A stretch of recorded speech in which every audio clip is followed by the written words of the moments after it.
There's always such a struggle in making art of any kind. You know, the struggle needs to be there, and it doesn't need to be manifest, because sometimes it can look effortless and, you know, the struggle is kind of inside. But I think it's so easy to take a photograph and so incredibly difficult to take a great photograph.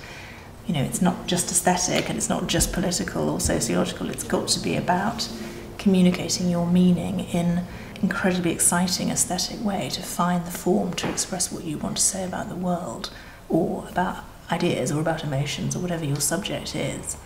So I think that's, you know, when I'm looking at work, I'm looking for that moment of thinking, wow, that's a really, and it could be can be incredibly quiet and nuanced, or it can be very declamatory, but I'm sort of certainly looking for people who transcend kind of cliche, to kind of find their own subject and find their own aesthetic voice as photographers. My first job was in a photography gallery called Camera Work, and I think I started there in about, 1989, something like that. And I've always worked internationally. I've never sort of thought, I'm just going to do British. It's, you know, I've moved from Camera Work to the Institute of Contemporary Art, so I've always worked in an international field.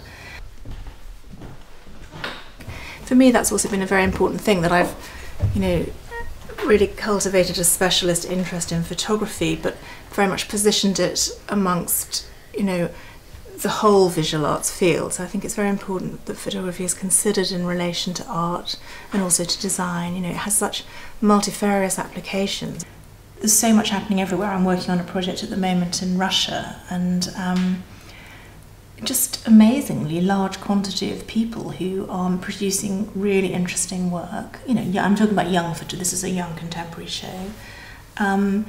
I hadn't come across any of them until I started looking, you know, and it's very easy to think that everything is so globalised that we know everything all the time, but of course we don't. And, you know, and there are different centres in different parts of the world, and, you know, what's sort of big in Tokyo might not be known about in London for 3 years. So I think it's just, you know, the world we live in has changed unrecognisably over the last 20 years culturally, and it's just very important for all curators, I think, to have an international mindset, because, you know, why wouldn't you? You don't want to be parochial, you want to have a sense of the whole.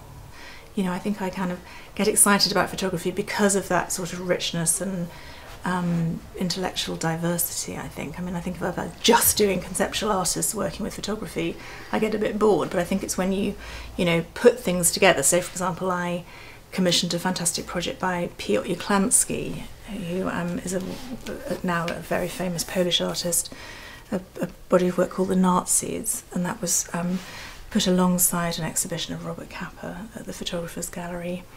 Similarly, I did a project with very vernacular photography, Gary Lee Boas, who has spent his life sort of snapping celebrities, almost to the point of being a stalker, but they're fantastic pictures, and really kind of summon an era.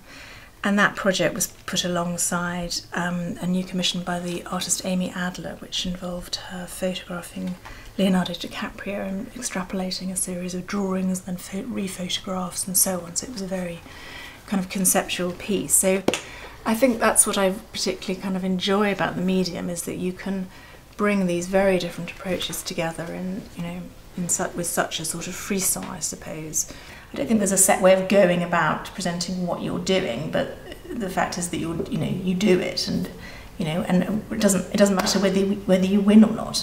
You know, what you're doing is putting your work in front of a certain set of people, and, you know, and you're sowing seeds, and anything can come out of that. But of course, if you just sit at home and don't show anyone, then nothing's ever going to happen. It's the old adage. So yeah, I'd just say don't be shy.